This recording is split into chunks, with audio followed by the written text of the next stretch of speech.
ஜெபத்தினுடைய சில முக்கிய காரியங்கள், சில முக்கியமான சில காரியம், ஒரு 4 காரியம், அதை நம்ம பார்க்க போகிறோம். முதலாவது நம்ம அறிந்து கொள்ளுவது, ஜெபம் என்பது தேவனோடு நாம் பேசுவது, தேவன் நம்மோடு பேசுவது. அந்த ரெண்டு காரியமும் சரியாக நடந்தால் தான் ஜெபம் முழுமை பெற்றிருக்குன்னு அர்த்தம். நம்மளே போய் இல்லை போனேன், ஆண்டவர்கிட்ட எல்லாம் சொல்லிட்டேன், அவ்வளோதான். ஆண்டவர் என்ன சொன்னார் அது தெரியாதே. ஆண்டவர் பேசலாம் செய்வாரா? அவனு கேட்டால் பேசுவார். அவர் வாய் இருக்குல்ல, கண் இருக்கிறதில்ல பார்ப்பார், காது இருக்குல்ல கேட்பார். அவர் பேசுகிற தெய்வம். அது உங்களுக்கு தெரியுமா? பேசுகிற ஆண்டவர். நிறைய பேர் நமக்கு சின்ன வயசில் சில தப்பானதை சொல்லிட்டாங்க. அதாவது கர்த்தரை கடவுளை ஒருவன் ஒரு காலம் கண்டதில்லை, சில வசனத்தில் பாதியை வைத்து கொண்டு இப்படி சொல்லி கண்டு விசுவாசிப்பதை காட்டிலும் காணாமல் விசுவாசிப்பவன பாக்கியவான், இது மாதிரிலாம் சொல்லி நம்ம ஆண்டவரை தேடி அவரை தரிசித்து அவருடைய பதில் பெறுகிற அனுபவமே இல்லாமல் நம்ம வளர்ந்துட்டோம். அப்படி இல்லை, ஆண்டவர் நம்மோடு பேசுகிறவர். அதனால் நாம் தேவனோடு பேசுவதும் தேவன் நம்மோடு பேசுவது தான் ஜெபம். அதாவது ஃபெலோஷிப் வித் காட். 2 பேர் ஐக்கியப்பட்டான்னு 2 பேரும் பேசணும்ல, 2 சைடும் பேச்சு இருக்கணும்ல. அப்புறம் கான்வர்சேஷன். நாம் ஆண்டவரோடு பேச, ஆண்டவர் நம்மோடு பேச. ஆபிரகாமோடு கர்த்தர் பேசுகிறாரு, கர்த்தர் ஆபிரகாமோடு பேசுகிறார், ஆபிரகாம் கர்த்தரோடு பேசுகிறார். மோசே கர்த்தரோடு பேசுகிறார், மோசையோடு கர்த்தர் பேசுகிறார். ஜாஷுவா கர்த்தரோடு பேசுகிறார், யோசுவாவோடு கர்த்தர் பேசுகிறார். இதுதான் நம்ம பார்க்குறோம். இந்த அனுபவத்துக்குள்ளே நம்ம வரணும். ஜெபம் என்பது ஒன் சைடு அல்ல, நம்ம மட்டும் பேசிட்டு போதும் முடிச்சுட்டு வந்து விடுவதல்ல. தேவன் நம்மோடு கூட பேசணும். நீங்கள் மோசேனுடைய சரித்திரத்தை வாசிக்கும்போது யாத்ராமத்தில் பார்த்தீங்கன்னா, மோசே கர்த்தரை நோக்கி அப்படின்ற வசனம், மோசே கர்த்தரை நோக்கி அவர் பேசுகிறார், கர்த்தரை நோக்கி. அதே சமயத்தில் இன்னும் நீங்கள் தொடர்ந்து பார்த்தீங்கன்னா அதிகமாக வரக்கூடியது கர்த்தர் மோசையை நோக்கி. அப்போது மோசே கர்த்தரை நோக்கி பேசுகிறார், கர்த்தர் மோசையை நோக்கி பேசினார். இதுதான் யாத்ராமத்தில் அடிக்கடி நம்ம பார்க்கிறோம். அப்போது நம்ம காத்திருந்து ஜெபித்து தேவனுடைய சத்தத்தை கேட்பது, தேவன் நம்மோடு பேசுவதை கேட்பது, இந்த அனுபவத்துக்குள்ளே நம்ம வரணும். நம்ம ஜெபிக்க போனால் எங்கே போகிறீங்க? ஆண்டவரோட பேச போகிறேன்னு சொல்லுங்கள். நீங்கள் உங்களுடைய ஜெப வாழ்க்கை அப்போ ஜெபிக்க போகிறேன்னு சொல்கிறத விட ஆண்டவரோட பேச போகிறேன், அவர் சொல்கிறதை கேட்க போகிறேன் அப்படின்னு சொல்லி பழகுங்க. உங்களுடைய ஜெப வாழ்க்கை வித்தியாசமாக மாறிடும், உங்களுடைய ஆவிக்குரிய வாழ்க்கை வித்தியாசமாக மாறிடும். அப்போது நீங்கள் உங்களுடைய பழக்கமே அப்படி இருக்கணும். பைபிளில் பார்க்குற ஆதியாமத்தில் கர்த்தர் ஆபிரகாமோடு பேசி முடித்த பின்பு எழுந்தருளி போனார். அப்போ என்ன அர்த்தம்? கர்த்தர் இறங்கி வந்து ஆபிரகாமோடு பேசுகிறார், ஆபிரகாம் கர்த்தரோடு பேசுகிறார், 2 பேரும் உறவாடுகிறாங்க. அதன் பிறகு ஆண்டவர் சொல்கிறார், ஓகே ஆபிரகாம், நம்ம மறுபடியும் சந்திக்கலாம், பை பை சொல்லிவிட்டு ஆண்டவர் போகிறார். ஆபிரகாம் வசனம் அப்படியே இருக்குது, கர்த்தர் ஆபிரகாமோடு பேசி முடித்த பின்பு எழுந்தருளி போனார். அப்படின்னு என்ன? அவர் இறங்கி வந்து அவரோடு உட்கார்ந்து பேசி இருக்கிறார். அப்போது ஒரு சிநேகிதனோடு பேசுவதை போல கர்த்தர் மோசையோடு முகமுகமாய் பேசினார். 2 ஃப்ரெண்ட்ஸ் உட்கார்ந்து பேசுகிற மாதிரி. மோசே பேசுகிறார், கர்த்தர் பேசுகிறார். மோசே பேசும்போது கர்த்தர் கவனிக்கிறார், கர்த்தர் பேசும்போது மோசே கவனிக்கிறார். இதுதான் ஜெபம் என்பது. நம்ம ஆண்டோட எனக்கு ஆண்டவரை இது தாரும், அதை தாரும், அதை செய்ய, எல்லா கவலையை வச்சிடறாங்க, ஒரு வசனத்தை வச்சு அதை மட்டுமே சொல்லிவிட்டு அவ்வளோதான் நீ வந்துடக்கூடாது. ஆண்டவர் உங்க கூட நான் பேச வந்திருக்கிறேன், நீங்கள் என்கிட்ட பேசணும், எனக்கு ஆலோசனை கொடுக்கணும், எனக்கு ஒரு கைடன்ஸ் வேணும், நீங்கள் என்ன சொல்லிங்கன்னு நான் அறிந்து கொள்ள விரும்புகிறேன், உங்களுடைய சித்தத்தை அறிந்து கொள்ளணும். ஆண்டவர்கிட்ட மனம் திறந்து பேசிட்டு அவர் சொல்லுவதை கவனிக்கணும். 2 பேர் ஃபோனில் பேசுகிறீங்க. சிலர் பார்த்தீங்களா, அவங்களே பேசுவாங்க, அவங்களே கேள்வி கேட்பாங்க, அவங்களே பதில் சொல்லி கொள்வாங்க, நம்மளை பேச விட மாட்டாங்க. அப்படி ஆட்கள் பார்த்துருக்கீங்களா? அவங்களே பல கேள்வி அப்படியே கேட்டுக்கிட்டே இருப்பாங்க, பதில் அவங்களே சொல்லுவாங்க, ஆமேன்னு போயிடுவாங்க. இந்த மாதிரி தான் நம்ம பண்ணுறோம். அதாவது நம்ம ஆண்டவர்கிட்ட போய் பேசிட்டு அவர் நம்மோடு பேச நம்ம வாய்ப்பு கொடுப்பதில்லை. இதுதான் நம்முடைய ப்ராப்ளம். அப்போ என்ன செய்யணும்? கர்த்தருடைய சமூகத்தில் அமர்ந்திருக்கணும், காத்திருக்கணும். ஜெபத்தில் ரொம்ப முக்கியமானது தேவ சமூகத்தில் காத்திருப்பது. அதாவது தேவனிடத்தில் நம்ம விசாரிச்சுட்டு கர்த்தர் என்ன பதில் சொல்லுகிறார் என்று காத்திருப்பது. அப்போ இந்த 2மே இருக்கணும். நாம் ஆண்டவரோடு பேசுவதும் ஆண்டவர் நம்மோடு பேசுவதும். இந்த பழக்கத்துக்கு வந்துட்டிங்கன்னா உங்களுடைய ஜெபனை ரொம்ப இனிமையாயிரும்.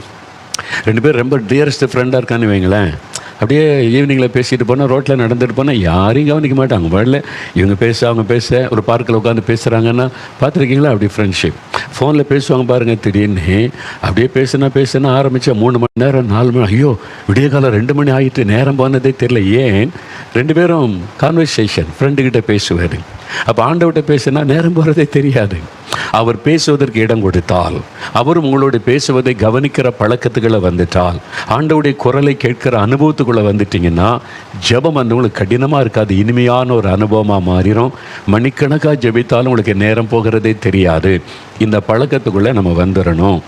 அப்போது அதில் 2 காரியம். ஒன்று, தேவனிடத்தில் போய் கேட்பார், ஆண்டவரே எனக்கு ஞானம் கொடுங்க, வசனத்தை சொல்லி ஞானம் தாங்க. ஆண்டவரே குடும்பம்லாம் ரட்சிக்கப்படணும், ஆண்டவரே கடன் பிரச்சனையெல்லாம் மாறணும், ஆண்டவரே எனக்கு கற்பத்தின் கனி வேணும், ஆண்டவரே பிள்ளைகளுடைய திருமண காரியத்தை நடத்தணும், ஆண்டவரே இந்த ஊழியத்தை எனக்கு ஆசீர்வதிங்க. ஆண்டவரிடத்தில் ஒரு காரியத்தை கேட்பது, நமக்கு என்ன தேவையோ அதெல்லாம் சொல்லி சொல்லி கேட்பது, அது ஜெபம். அதுவும் ஜெபந்தான். ஆனால் இன்னொரு அனுபவம் இருக்கிறது, தேவனிடத்தில் விசாரிப்பது. நல்லா அறிந்து கொள்ளுங்க, தேவனிடத்தில் கேட்பது, தேவனிடத்தில் விசாரிப்பது, இந்த ரெண்டுமே நமக்கு அவசியம், மறந்துடக்கூடாது. நம்ம இயேசு உடிக்கிறாரில் ஒரு ஜெப புஸ்தகம் வெளியிட்டிருக்கோம், ப்ரேயர் டைரி, என் ஜெப புஸ்தகம்னு சொல்லி வெளியிட்டிருக்கிறோம், ப்ரேயர் டைரி. அதில் ஒவ்வொரு அந்த பக்கத்தில் 2ல் 1ல் விண்ணப்பம் இருக்கும், நம்முடைய ஜெபம் தேவனுக்கு தெரியப்படுத்துகிற ஜெபத்துக்கான ஒரு வசனம், அதுக்கு இடம் இருக்கும். இன்னொரு பக்கத்தில் தேவனிடத்தில் விசாரிப்பது, ஆண்டவரே இதுக்கு நான் என்ன செய்யணும், இப்படி அதை தான் நான் பயன்படுத்துகிறேன். என்னோட சின்ன ஒரு நோட் புக்கு தான் அது, அதில் வசனம் பிரிண்ட் பண்ணியிருக்கோம். நம்முடைய எல்லா ஸ்டால்களில் அது கிடைக்கும். ஒன்று ஜெபம் விண்ணப்பம், நான் எதுக்கு ஜெபிக்கணும் அதை எழுதி வச்சுருப்பேன், அதை சொல்லி சொல்லி சொல்லி ஜெபிப்பேன். இன்னொரு பக்கத்தில் விசாரிப்பார், ஆண்டவர் இதுக்கு நான் என்ன செய்யணும், நீங்கள் இப்படி சொல்லியிருக்கிறீங்க, அதை எப்படி செய்யணும், என்ன செய்யணும் சொல்லுங்கள். இந்த வருஷம் இன்னும் நான் எங்கெங்கெல்லாம் ஊழியத்துக்கு போகணும், இங்கெல்லாம் ஊழியத்துக்கு கூப்பிட்றாங்க, நான் எந்த இடத்துக்கு போகணுன்னு விரும்புகிறீங்க, அதுக்கெல்லாம் நீங்கள் எனக்கு ஆலோசனை கொடுங்கன்னு எழுதுவார். அப்படி என்னுடைய சொந்த காரியம், ஃபேமிலி காரியம், ஊழிய காரியம், நான் தீர்மானம் எடுக்க வேண்டிய காரியத்தெல்லாம் அதில் எழுதி வச்சு தொடர்ந்து ஜெபம் பண்ணியிருக்கேன், எனக்கு ஆலோசனை கொடுங்க, நான் என்ன செய்யணும். தேவனிடத்தில் விசாரிப்பது. அப்படி விசாரித்த காத்திருந்து ஜெபிக்கும்போது சில சமயத்துக்கு ஒரே நாளில் பதில் வரும், சிலருக்கு ஒரே நாளில் பதில் வராது. நம்ம ஜெபிச்சுக்கிட்டே இருப்போம், ஒரு நாள் ட்ராவலில் போகும்போது அதுக்கான பதில் வரும். தேவன் எந்த நேரத்திலும் எப்படியும் நம்மோடு கூட பேச முடியும். ஜெப அறையில் போய் ஜெபிக்கும் போது தான் என்பது அல்ல, நடக்கும்போதும் பேசுவார், ட்ராவலில் இருக்கும்போதும் பேசுவார். எனி டைம் ஆண்டவர் நம்மோடு கூட பேசி, நீ இந்த மாதிரி என்னை கேட்டுக்கிட்டே இருக்கல்ல, இதை தான் நீ செய் அப்படின்னு திடீர்னு பதில் தருவார். அது அவருடைய அனந்த ஞானம், அவருடைய கிருபை. அதனால் நம்முடைய வேலை ஒன்று, நாம் ஆண்டவருக்கு காரியத்தை தெரியப்படுத்துவது, இன்னொன்று ஆண்டவரிடத்தில் விசாரிப்பது. இந்த ரெண்டுமே ஜெபத்தில் ரொம்ப முக்கியம். அதற்கு ஒரு 2 உதாரணத்தை நீங்கள் பார்க்கணுமானா, ஆதியாகமம் 25ஆம் அதிகாரம் எடுங்க. ஆதியாகமம் 25ஆம் அதிகாரம். ரெபேக்காள், நான் ஏற்கனவே சொல்லியிருக்கிறேன், திரும்பவும் சொல்லுவதில் நான் மகிழ்ச்சி அடைகிறேன். என்னை திரும்ப திரும்ப கேட்கும்போது தான் சிலருக்குள்ளே அது ஆழமாக பதிகிறது. ரெபேக்காள் ஈசாக்குடைய மனைவி.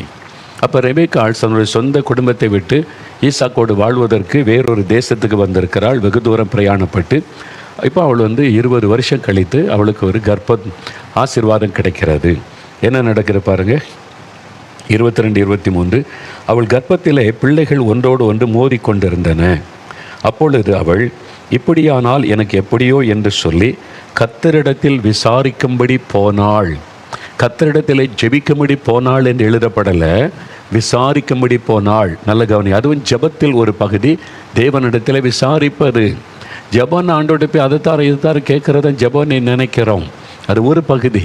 இன்னொரு பகுதி தேவனிடத்தில் விசாரித்து ஆலோசனை பெற்றுக்கொள்வது. அவள் கர்த்தரிடத்தில் விசாரிக்கும்படி போனாள். அந்த காலத்தில் அவருடைய கர்ப்பத்தில் குழந்தைகள் மோதுது, உள்ளே என்னதோ நடக்குது, அவளுக்கு அது விளங்கலை. அது முதல் பிரசவம், 20 வருஷம் கழித்து அவளுக்கு கர்ப்பத்தில் குழந்தைகள். இப்போது அவளுக்கு எத்தனை குழந்தை இருக்குன்னு தெரியாது, என்ன நடக்குன்னு தெரியாது. இப்போ எங்கே போய் விசாரிக்கிறது? அம்மா பக்கத்துலேருந்தே கேட்கலாம், அம்மா வேறொரு நாட்டில் இருக்கிறாங்க. மாமியார் இருந்தால் கேட்கலாம், மாமியார் இறந்துட்டாங்க. மாமனார் ஆபிரகாம் இருக்கிறார், கணவர் ஈசாக்கு இருக்கிறார். மருத்துவச்சிகள் இருந்திருப்பாங்க, அவங்ககிட்ட போய் என்ன கேட்குறது? அல்லது இவங்கள ஆண்கள் அவங்கள்ட்ட என்ன கேட்குறது? நம்மை சிருஷ்டித்தவர் ஆண்டவர். நம்ம மாமனாரும் கணவரும் ஆண்டவரோடு பேசுகிறாங்க, ஆண்டவர் அவர்களோடு பேசுகிறார். என்கிட்ட ஆண்டவர் பேசுவார்ல, நான் இந்த குடும்பத்தில் ஒருத்தி தானே. கர்த்தரிடத்தில் விசாரிக்க போனாள். அப்போது ஆபிரகாம் ஈசாக்கு ஜெபிக்கிறதெல்லாம் கவனித்து அவங்க பிரார்த்தனை பண்ணுற ஒரு இடம் இருந்திருக்கணும், பலி செலுத்தி ஆண்டவரிடத்தில் பதிலை பெற்றுக்கொள்ளுகிற இடம். அந்த மாதிரி ஒரு இடத்துல போய் கர்த்தரிடத்தில், ஆண்டவரே என் கர்ப்பத்தில் ஏதோ சண்டை நடக்கிற மாதிரி இருக்குது, என்னன்னு எனக்கு தெரியல, எங்கள் அம்மாவும் பக்கத்தில் இல்லை, மாமியாரும் இல்லை, நான் யார் இடத்துலையும் கேட்க முடியாது, இது என்னது எனக்கு தெரியலையே, எனக்கு சொல்லுங்கள். அப்போ ஆண்டவர் பேசுகிறார். இவ்வளோ அழகான ஒரு ஜெபம் பார்த்தீங்களா, விசாரித்தாள். அப்போ கர்த்தர், அதற்கு கர்த்தர், 2 ஜாதிகள் உன் கர்ப்பத்தில் உண்டாயிருக்கிறது, 2 வித ஜனங்கள் உன் வயிற்றிலிருந்து பிரியும், அவர்களில் ஒரு ஜனத்தார் மற்ற ஜனத்தை பார்க்கிலும் பலத்திருப்பார்கள், மூத்தவன் இளையவனை சேவிப்பான் என்றார். பார்த்தீங்களா, ஆண்டவர் ஒரு வருங்காலத்தையே சொல்லி கொடுத்துட்டார். உன் கர்ப்பத்தில் 2 குழந்தைகள் இருக்குது, 2 ஜாதி பிரியும், மூத்தவன் இளையவனை சேவிப்பான். இளையவன் தான் உயர்ந்திருப்பான், அப்படின்னு ஆண்டவர் முன்கூட்டி எல்லாம் சொல்லிட்டார். அப்போ ரெபேக்காளுக்கு நல்லா தெரியும், யாக்கோபு தான் தேவனால் தெரிந்து கொள்ளப்பட்டவர், அவர் மூலமாக தான் தேவன் பெரிய காரியத்தை செய்யப்போகிற உயர்த்தப் போகிறார் என்பது தெரியும். இதெல்லாம் எப்படி தெரியும்? விசாரித்தாள். நீங்கள் கர்த்தரிடத்தில் போய் உங்களுடைய பிள்ளைகள் காரியமாக விசாரிக்கணும். என் பிள்ளைகள் என்ன படிக்கணும், நீங்கள் என்ன விரும்புகிறீங்க, எங்கே படிக்க வைக்க. நிறைய பேர் நான் அங்கே படிக்க வைக்கிறேன், இங்கே படிக்க வைக்கிறேன், வெளிநாட்டுக்கு அனுப்புனேன்னு சொல்லி இப்போ 10 லட்சம் 20 லட்சம் 30 லட்சம் கேட்குறாங்க. சர்டிஃபிகேட் கிடைக்கல, பாதியில் நிற்கிது, என்ன பண்ணேன்னு தெரியல. ஏன் அங்கே படிக்க வச்சுங்க? விசுவாசம். விசுவாசம் என்பது சும்மா நீங்கள் விசுவாசிப்பல. எதன் மேலே விசுவாசம்? ஆண்டவருடைய வல்லமை மேலே தான். ஆண்டவருடைய வல்லமைன்னா ஆண்டவர் வாக்கு கொடுத்தாரா, அந்த வாக்கு தத்தம் தந்து அதில் விசுவாசம் இருக்கணும். உன் பிள்ளையை வெளிநாட்டில் படிக்கவே நான் உன் தேவையை சந்திப்பேன்னு சொன்னாரா? நீங்களாக விசுவாசத்தோடு படிக்க வைக்கிறேன்னு கடன் பிரச்சனைக்குள்ளே சிக்குவார். கர்த்தரிடத்தில் ஆலோசனை கேட்பதே இல்லை. இப்போ மேரேஜ் பிரச்சனை வந்துட்டு, அப்போ நீங்கள் ஆண்டவர்கிட்ட கேட்டிங்களா? நான் ஜெபம் பண்ணி தாங்க செஞ்சோம். ஜெபம் பண்ணி தான் எல்லோரும் கிறிஸ்தவங்க சொல்கிற பதில், ஜெபம் பண்ணி தான் செஞ்சோம், ஜெபம் பண்ணி தான் எல்லாம் நடத்தணும், விசுவாசத்தோடு தான் செய்தோம். அது எல்லாருக்கிட்ட கர்த்தரிடத்தில் கேட்டிங்களா? ஆண்டவரே இந்த திருமணத்தை செய்யலாமா, இதுதான் ஏற்ற துணையா, நாங்கள் என்ன செய்யணும், எப்படி செய்யணும் கேட்டிங்களா? இந்த திருமணத்தை எப்படி நடத்தணும்னு கேட்டிங்களா? அவங்க கார்டு அடிக்கிறாங்க, நான் அப்படி அடிக்கிறேன். அவங்க இப்படி விருந்து வைக்கிறாங்க, நான் இப்படி விருந்து வைக்கிறேன். உலக மக்களை பார்த்துட்டு உங்கள் ஆசையெல்லாம் நிறைவேற்றிட்டு கடன் கடன் கடன். காரணம் யார்? நீங்கள் தானே தவிர கர்த்தரில். ஏன்னா கர்த்தரிடத்தில் விசாரிக்கலை. நம்மளாம் ஆசைப்படுறதை செஞ்சுட்டு விசுவாசித்தோன்னு ஒரு வார்த்தையில் சொல்கிறோம், ஜெபித்தோன்னு சொல்கிறோம். விசாரிச்சிங்களா ஆண்டவரிடத்தில்? அதுதான் முக்கியம். பிள்ளைகளை என்ன படிக்க வைக்கணும்னு விசாரிச்சிங்களா? எங்கே படிக்க வைக்கணும்னு விசாரிச்சிங்களா? நீங்களே ஆசைப்பட்டு நீங்களே தீர்மானம் பண்ணி கேட்டால் விசுவாசித்தேன் ஜெபம் பண்ண அப்படின்னு சொல்லுகிறோம். அதெல்லாம் விசாரிக்கணும் கர்த்தரிடத்தில். ரெபேக்காள் போய் விசாரித்தாள். இப்போது அதே மாதிரி 1 சாமுவேல் 23 அதிகாரத்தில் 1 சாமுவேல் 23 அதிகாரம் எடுங்க. தாவீதை குறித்து ரொம்ப அருமையான காரியம். ஏன்னா தாவீது அந்த கேரக்டர் எனக்கு ரொம்ப பிடிக்கும். தாவீதை பற்றி நிறையா தியானிச்சிருக்கிறேன். ஏன்னு சொன்னால் தாவீதை குறித்து ஆண்டவர் சொல்ல, தாவீதை என் இருதயத்திற்கு ஏற்றவனாய் கண்டேன், எனக்கு சித்தமானதெல்லாம் அவன் செய்வான். ஆண்டவர் சாட்சி கொடுக்கிறார். நான் சொல்ல, ஆண்டவர் நம்முடைய இருதயத்திற்கு ஏற்றவனாக என்னை மாற்றுங்க. தாவீது சில மிஸ்டேக்லாம் பண்ணார், அதெல்லாம் தேவனை துக்கப்படுத்தினால் அதிலே கடந்தலை எளிமை வந்துட்டார். கர்த்தரிடத்தில் கேட்டு செயல்பட்டனால தாவீது மேலே ஆண்டவருக்கு ஒரு விசேஷித்த அன்பு. அதனால் தாவீது நிமித்தம் அவருடைய சந்ததி இன்றைக்கு வரைக்கும் தாவீது நிமித்தம் இஸ்ரவேலுக்கு தேவன் ஆதரவாக இருந்து நடத்தி கொண்டிருக்கிறார். இதையெல்லாம் நம்ம பார்க்குறோம்.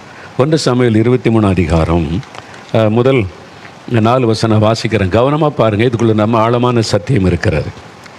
இதோ பெலிஸ்தர் கேகலாவின் மேல் யுத்தம் பண்ணி களஞ்சியங்களை கொள்ளையிடுகிறார்கள் என்று தாவீதுக்கு அறிவிக்கப்பட்டார். கேகலான்றது ஒரு பட்டணம். அப்பொழுது தாவீது, நான் போய் அந்த பெலிஸ்தரை முறியடிக்கலாமா என்று கர்த்தரிடத்தில் விசாரித்தான். கர்த்தரிடத்தில் விசாரிக்கிறார். நமக்கு தைரியம் இருக்குது, நமக்கு பயிற்சி இருக்குது, வாங்க நம்ம போய் யுத்தம் பண்ணலாம். எப்படி இவங்க நம்முடைய பட்டணத்துக்குள்ளே நுழைஞ்சு நம்ம ஜனத்தை பாதிக்கிறாங்க, கம் வி வில் ஃபைட் அப்படின்னு தாவீது புறப்படலை. ஜெபம் பண்ணிட்டு, ஆண்டவரே நாங்கள் யுத்தம் பண்ண போகிறோம், எங்களுக்கு உதவி செய்யுங்க, எங்களுக்கு துணை நீங்க, கோலியாத்தை வீழ்த்த உதவி செய்கிறீங்க, இப்போ உதவி செய்யுங்க. ஜெபிச்சுட்டு போகலை, விசாரிக்கிறார். என்ன விசாரிக்கிறாரு? ஆண்டவரே நான் போய் பெலிஸ்தரை முறியடிக்கலாமா? தான் கோலியாத்தை கொன்னாச்சு, அப்போவே முறியடிச்சாச்சு, இப்போ இவங்க யார் பார்த்தலாம் ஒரு கை, இப்போ கர்த்தர் கூட இருக்கிறார். அப்படி வீரம் பேசவில்லை. கர்த்தரிடத்தில் போய் இது மாதிரி கொள்ளையடிக்கிறாங்க, நான் யுத்தத்துக்கு போகலாமா, நீங்கள் என்ன சொல்கிறீங்க ஆண்டவரே? ஆலோசனை கேட்கிறார். கர்த்தரிடத்தில் விசாரித்ததற்கு கர்த்தர், நீ போ, பெலிஸ்தரை முறியடித்து கேகிலாவை ரட்சிப்பாயாக என்று தாவீதுக்கு சொன்னார். நீ போ, நீ ரட்சிப்பாயாகன்னு சொல்கிறார். அந்த வார்த்தையில் அதான் விசுவாசம். உங்கள் பிள்ளைகளுடைய படிப்பை குறித்து, எதிர்காலத்தை குறித்து, உங்கள் பிஸ்னஸை குறித்து, ஊழியத்தை குறித்து கர்த்தர் என்ன வாக்கு கொடுத்திருக்கிறார், அதில் விசுவாசம் வைப்பது தான் உண்மையான விசுவாசம். இல்லை ஆண்டவர் ஆபிரகாம் ஆசீர்வதிச்சார், இவர் ஆசீர்வதிச்சார், என்ன ஆசீர்வதிப்பார், நான் விசுவாசிக்கிறேன். இது நம்முடைய அறியாமை. அதனால் கர்த்தரிடத்தில் விசாரிக்கணும், கேட்கணும். ஆண்டவரிடத்தில் கேட்டு தான். இப்போது கூட இருந்தவன்னு சொல்ல, ஆனாலும் தாவீதின் மனுஷர் அவனை நோக்கி, இதோ நாங்கள் இங்கே யூதாவில் இருக்கும்போதே பயப்படுகிறோம், பெலிஸ்தருக்கு இப்போவே பயப்படுறோம், நமக்கு சின்ன கூட்டமாக இருக்கிறோம். நாங்கள் பெலிஸ்தருடைய சேனைகளை எதிர்க்கிறதற்கு கேகலாவுக்கு போனால் எவ்வளவு அதிகம், அவங்க பெரிய சேனை, ஒரு தேசத்தின் சேனை, நம்ம ஒரு சிறு கோட்டை, நம்ம போனால் எப்படி ஜெயிக்க முடியும்? கூட இருந்தவங்கெல்லாம் அவிசுவாசமான வார்த்தையை சொல்கிறாங்க. அப்பொழுது தாவீது திரும்பவும் கர்த்தரிடத்தில் விசாரிக்கிறார். இவங்கெல்லாம் சொல்கிறாங்க, ஆண்டவரே நீங்கள் என்ன சொல்கிறீங்க? இவங்கெல்லாம் இப்படி நினைக்கிறாங்க, பேசுகிறாங்க, ஆனாலும் நீங்கள் சொல்லதை நான் செய்வேன். நீங்கள் திரும்ப விசாரித்த போது கர்த்தர் அவனுக்கு உத்தரமாக, நீ எழும்பி கேகலாவுக்கு போ, நான் பெலிஸ்தரை உன் கையில் ஒப்பு கொடுப்பேன். அதான் வாக்குத்தத்தம். அதில் தான் விசுவாசம். அப்போ தேவன் தெளிவாக பேசுகிறார். தாவீதோடு பேசினாருன்னா உங்கள்கிட்ட பேச மாட்டாரா? உங்கள்கிட்ட பேசுவார். முதல்ல அது விசுவாசிங்க. என்னோடு என் ஆண்டவர் பேசுவார். நீங்கள் அவருடைய பிள்ளையானால் தகப்பன் பேசுவார் பிள்ளைகளோட. நீங்கள் பிள்ளைகள் இல்லைன்னா பரவாயில்ல, அவங்கள்ட்ட பேச மாட்டார். நீங்கள் பிள்ளைகள் தானே, அவருடைய ரத்தத்தால் கழுவப்பட்டீங்களா, ஆவினால் நிரப்பப்பட்டீங்களா, அப்போ கட்டாயம் பேசுவார். நீங்கள் காத்திருக்கணும், நீங்கள் வெயிட் பண்ணணும், அவருடைய சமூகத்தில் அமர்ந்திருக்கணும். அவர் தேவன், அவர் கடவுள், வானத்தை பூமி உண்டாக்கினவர். அவர் வந்து பேசணுன்னா சும்மா ஈஸி இல்லை. நீங்கள் காத்திருந்து உங்களுடைய இருதயத்தை பக்குவப்படுத்தி ஆயத்தப்படுத்தி அவருடைய சமூகத்தில் காத்திருந்து உண்மையாய் விசாரித்தா அவர் பேசுகிறதை உங்களுடைய ஆவியிலே தெளிவாய் உணர முடியும். அவர் காதில் சத்தம் கேட்கணும்னு நினைக்காருங்க, அப்படி அல்ல. அவர் வந்து அப்படியே மனுஷ ரூபமாக நின்று அப்படியே காட்சி கொடுத்து பேசுவார்னு நினைக்காருங்க. அவர் ஆவியாக இருக்கிற தேவன், நாம் அற்பமான மனிதர்கள். ஆனால் அவர் பரிசுத்த ஆவியினால நம்முடைய ஆவியோடு அவர் பேசுவார். அவர் பேசுகிறதே நம்முடைய ஆவியில் கேட்க முடியாது. இருதயத்தில் யாரோ பேசுனாங்க அப்படின்னு சொல்கிறோம்ல, அதான் ஆண்டவர் பேசுகிற விதம். சில சமயத்தில் சிலருக்கு அது சில சமயத்தில் தரிசனம் கொடுத்து ஆண்டவர் பேசலாம். அப்போ ஆண்டவன் ஊழித்து அழைச்ச போது அவர் தரிசனமாகி பேசி அழைத்தார். அதே மாதிரி தான் தினமும் பேசுகிறார் என்பதல்ல. சில சமயம் சில காரியம் பேசும்போது அப்படி வருவார். மற்றபடி நம்முடைய இருதயத்தில் ஆண்டவர் பேசுவார். அப்போ அதுக்கு நீங்கள் காத்திருந்து ஜெபிக்கணும். அதான் கர்த்தரிடத்தில் விசாரிக்கிற தாவீது விசாரித்த போது ஆண்டவர் தெளிவாய் பேசுகிறதை பார்க்கிறோம். அதனால் நீங்கள் விசாரிக்கணும், ஆண்டவரே நான் என்ன செய்யணும், எப்படி செய்யணும், நீர் என்ன எதிர்பார்க்கிறீர், நீர் என்ன விரும்புகிறீர் அப்படின்னு கேட்டால் ஆண்டவர் அழகாக பேசுவார். முழு இருதயத்தோடு கேட்கணும். நிறைய பேர் ஆண்டவரிடத்தில் விசாரிக்கிறதுக்கு பயம். ஏன்னா நம்ம விரும்பாத ஒன்று ஆண்டவர் சொல்லுவார். அதனாலேயே நம்ம ஜெபம் பண்ணி நம்ம விருப்பத்தை செஞ்சுக்கிட்டே இருப்போம். அதனால தான் கடன், அதனால தான் பிரச்சனை, அதனால தான் நிறைய பாதிப்புகள். ஏன்னா ஆண்டவரிடத்தில் விசாரித்தா இதை செய்யக்கூடாதும் பாரு, இதைத்தான் செய்யணும்னு சொல்லுவார். அப்போ நம்ம விரும்பினதை செய்ய முடியாது. அதுக்காகவே நிறைய பேர் ஆண்டவர்கிட்ட விசாரிக்கிறது இல்லை. ஆண்டவரே இதை செய்ய போகிற ஆசீர்வதியும், இதை நடக்க போகிற ஆசீர்வாதம் சொல்லிவிட்டு செஞ்சுக்கிட்டே இருக்கிறார். கேட்டால் ஜெபம் பண்ணி செய்தோம் என்கிறாரு. நிறைய தப்பு பண்ணுகிறோம். தயவுசெய்து கொஞ்சம் நம்ம மாறணும். வேதாகமத்தில் ஆண்டவர் எத்தனை பேரோட பேசி வழி நடத்தி இருக்கிறார். அந்த மாதிரி என்கிட்ட பேசுங்க, வழி நடத்துங்க ஆண்டவரை நீ கேட்கணும். இந்த அனுபவத்துக்குள்ளே நம்ம வரணும். அதனால் சொந்த விருப்பத்தை விட வேண்டியது வரும், நாம் ஆசைப்படுவதை விட வேண்டியது வரும், நாம் விரும்புகிறதை ஒதுக்க வேண்டியது வரும். அதுக்கு நம்ம ஆயத்தமாக இருக்கணும். அப்போ ஆண்டவர் நம்மோடு பேசுகிறதுன்னு சாதாரண விஷயமா? அப்போ அதற்கு சில காரியத்தை விட்டு கொடுக்கணும்ல, இழக்கிறதுக்கு ஆயத்தமாக இருக்கணும்ல. ஆண்டவரை நான் இப்படி நினைக்கிறேன், ஆனால் அது எனக்கு முக்கியம் இல்லை, நீங்கள் சொல்கிறதா முக்கியம் அப்படின்னு ஒப்பு கொடுத்தீங்கன்னா ஆண்டவர் அழகாய் பேசுவார். அப்போது தேவனோடு உறவாடுவது, தேவன் நம்மோடு பேச நாம் அவரோடு பேசுவது, இதுதான் ஜெபத்தினுடைய முக்கியமான தாற்பயம். இதை நல்லா விளங்கி கொண்டு அந்த அனுபவத்தில் வந்துட்டிங்கன்னா நீங்கள் மணிக்கணக்காக ஜெபித்தாலும் உங்களுக்கு சோர்ந்து போக மாட்டீங்க, திருப்தியே இருக்காது. இன்னும் கொஞ்சம் ஜெபிக்கலாம், இன்னும் பேசலாம், அந்த எண்ணம் தான் இருக்கும். அதுதான் ஜெபத்தினுடைய ரகசியம். சரி, அடுத்து ரெண்டாவது ஒரு காரியம் என்ன சொல்ல போகிறேன்னா, இந்த தூப வர்க்கம் இருக்குல்ல, அதில் 4 பொருட்கள் சேர்க்குறதில்ல, 4 பொருட்கள், அதை பற்றி தான் தியானித்தோம். அதில் ஒரு காரியம் பாருங்கள். யாத்திராகமம் 30 அதிகாரம் 34வது வசனம். யாத்திராகமம் 30:34 அந்த வசனத்தை எடுங்க. 110வது பக்கம், பழைய ஏற்பாட்டில் 110வது பக்கம், அந்த 30வது அதிகாரம் 34ஆம் வசனம் பாருங்கள். பின்னும் கர்த்தர் மோசேயை நோக்கி, சுத்த வெள்ளைப்போளமும் குங்குலியமும் அல்பான் பிசினும் கந்த வர்க்கங்களையும், அல்பான் பிசினுமாகிய கந்த வர்க்கங்களையும் சுத்தமான சாம்பிராணியையும் நீ சம நிறையாக எடுத்து. இந்த 4 பொருளுமே எது அதிகம் எது குறை? சம நிறை. எல்லாமே அரை கிலோன்னு அரை கிலோவாக இருக்கணும். எல்லாமே 100 கிராம்னா இது 100 கிராம், அது 100 கிராம், அது 100 கிராம், அது 100 கிராம். இல்லை இது 100 கிராம், இது 500 கிராம் கிடையாது. சம நிறையாக இருக்கணும். 4மே ஒரே அளவு தான் இருக்கணும், சம நிறையாக இருக்கணும் அப்படின்னு ஆண்டு சொல்கிறார். சம நிறை. அப்போது இது 4ம் ஒன்றா இருக்கணும். 4க்கும் ஒன்று கூட ஒன்று குறை அப்படி கிடையாது. 4 சம நிறை. இது எதை குறிக்குது அப்படின்னு கேட்டால், ஒரு ஜெபக்குழுவில் 10 பேர் சேர்ந்து ஜெபிச்சா அந்த 10 பேருக்குள்ளே ஒரு மனம் இருக்கணும். ஒரு இருதயத்தில் ஒரு மனம் சமமாக இருக்கணும். ஆளுக்கு ஒரு பக்கம் இழுத்து கொண்டு ஆளுக்கு ஒரு பக்கம் அந்த ஒரு மனம் இல்லாமல் ஆளுக்கு ஒன்று சொல்லி கொண்டு இருந்தால் ஜபத்தில் ஆசீர்வாதத்தை பார்க்க முடியாது. இது ஒரு மன ஜபத்தை குறிக்கும். ஆலயத்தில் கூடி வரும்போது சரி, ஒரு ஜபக்குழுவாக ஜெபிக்கும் போது சரி, இந்த ஒரு மனம் என்பது ரொம்ப முக்கியம். இப்போ நீங்கள் 10 பேர் கூடி ஜெபிக்கிறீங்க. ஒருத்தர் ஆண்டவரை அபிஷேகம் வரங்கள் வல்லமை தரும்னு ஜெபிக்கிறாரு. ஒருத்தர் வந்து ஆண்டவரே ஜன ரட்சிக்கப்படுமே அழுது ஜெபிக்கிறது. ஒருத்தர் வந்து பார்த்தீங்கன்னா வாலிபர்களை தொடு ஆண்டவரேன்னு ஜெபிக்கிறது. ஒருத்தர் வந்து இவங்களுக்கு கற்பத்தின் கனி எல்லாரும் கொடுக்கணும். ஆளுக்கு ஒன்று ஜெபம் பண்ணினா ஒரு மனம் இல்லைன்னு அர்த்தம். அப்போ அந்த ஜெபத்துக்கு பதில் வராது. ஒரு 10 பேர் ஜெபிச்சா ஒரே காரியத்தில் ஒருமனப்பட்டவர்களாக இருக்கணும். அந்த ஒரே காரியத்துக்கு ஒரே நோக்கத்தோட குறிப்பாக கருத்தாக ஜெபிச்சாதான் தேவன் பதில் கொடுக்க முடியும். அதனால் ஜெபத்தில் ரொம்ப அவசியம். ஒரு சர்ச்சுக்கு போகிறீங்க, ஆராதனையில் ஜெபத்தை நடத்துகிறவங்க பாஸ்டர் மெய்ப்பர் சொல்லுவாங்க, நம்முடைய சபையிலேருந்து தாங்குகிற மிஷினரிகளுக்காக ஜெபிப்போம் அப்படின்னு சொல்லும்போது எல்லோரும் மிஷினரிகளுக்காக ஃபோக்கஸ் பண்ணி ஜெபிக்கணும். எல்லோரும் மிஷினரிகளுக்காக ஜெபிங்கன்னு சொன்னால், ஒரு ஆள் வந்து என் குடும்பத்துக்காக ஜெபிக்கிறேன், ஒரு ஆள் என் பிஸ்னஸுக்காக ஜெபிக்கிறேன், என் பிள்ளைகளுக்காக ஜெபிக்கிறேன்னா ஒரு மனம் இல்லை. அப்போ அந்த ஜெபத்துக்கு பதில் வராது. அந்த ஜெபம் தூபமாய் பரலோகத்துக்கு போகாது. அப்போது அந்த ஒரு மனம் இருந்தால் தான் அந்த பரிசுத்தவான்களுடைய ஜெபம் சொல்லி தகுதியான ஜெபம், அந்த தகுதியான ஜெபம் பண்ணாதான் பரலோகத்தில் அந்த அந்த ஜெப தூபமாக தேவ சமூகத்துக்கு போகும். அப்படி இல்லைன்னா அந்த ஜெபம் பரலோகத்துக்கு போகாது. அதனால் அதை உணர்ந்து கொள்ளணும். அதனால தான் இந்த ஜெபத்தில் ஒரு மனம் அவசியம் என்பது முக்கியத்துவப்படுத்தப்படுகிறது. நம்ம எல்லாம் ஒருமனப்பட்டு ஒரே நோக்கத்தோடு கருத்தாக ஜெபிக்கணும். அப்படி சொல்லும்போது அந்த ஒரே காரியத்தில் தான் நம்ம நிற்கணும். பாருங்கள், மத்தேயு 18:18 இயேசு சொல்லுகிறார், பூமியிலே 2 பேர் ஒருமனப்பட்டவளாக எதை கேட்டாலும் அதை நான் செய்வேன். 2 பேர் ஜெபிக்கும்போது இவங்க ஒரு காரியத்துக்கு ஜெபம், இவங்க ஒரு காரியத்துக்கு ஜெபம், இருதயம் வேறுபட்டிருந்தால் ஜெபத்துக்கு பதில் வராது. 2 பேர் ஒருமனப்பட்டவளாய் ஒரே காரியத்திற்கு கருத்தாக ஜெபிக்கணும். தேசத்துக்காக ஜெபிக்க போகிறேன்னா அதை தான் ஃபோக்கஸ் பண்ணணும். நீங்கள் இன்றைக்கி சர்ச்சுக்காக ஜெபிக்க போனால் சபைக்காக ஃபோக்கஸ் பண்ணணும்.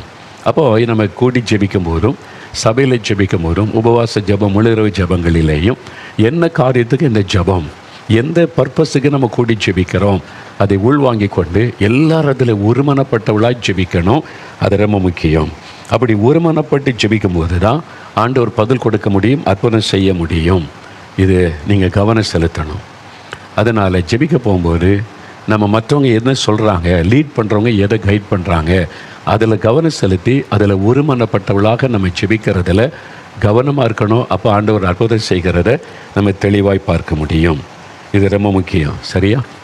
அதனால் நீங்கள் எப்பெல்லாம் ஜெபிக்க கூடி வர்றீங்களோ ஒருமனப்பட்டவளாக ஜெபிக்கிறதுல கவனம் செலுத்தணும். ஆவியில் ஒருமனம் இல்லைன்னா உங்கள் ஜெபத்துக்கு பதில் வராது. ஜெபத்தில் வல்லமை தேவ பிரசன்ன கிரியைகளை பார்க்க முடியாது. அப்போது அங்கே தேவனுடைய பிரசன்னமே தடைபடும். அதனால தான் அப்போஸ்தலர் நடபடிகளை பார்க்கும்போது அவள் எல்லாரும் ஒருமனப்பட்டவளாய் ஓரிடத்திலே கூடி வந்து அடிக்கடி பார்க்க முடியும். அப்போஸ்தலர் நடபடிகளை வாச பாருங்கள், ஒருமனப்பட்டவளாய் ஓரிடத்திலே கூடி வந்து அவள் ஒருமனப்பட்டவளாய் தேவனை நோக்கி சத்தமிட்டு.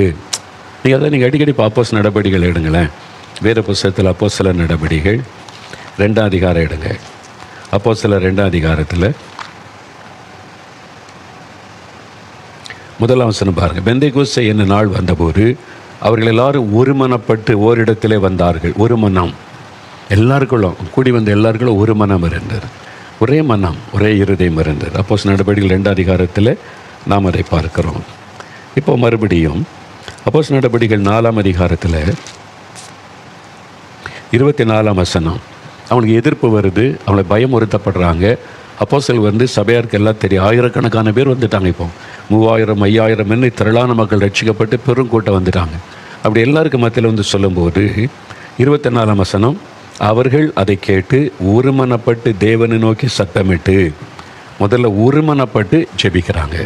அதில் ஒருத்தர், எதுக்கு நீங்கள் அவங்ககிட்ட போனீங்க, எதுக்கு இப்படி அடி வாங்கிட்டு வர்றீங்க, எதுக்கு திட்டு வாங்கிட்டு வர்றீங்க, எதுக்கு இங்கே போனால் விதண்டவாதம் பேசலை.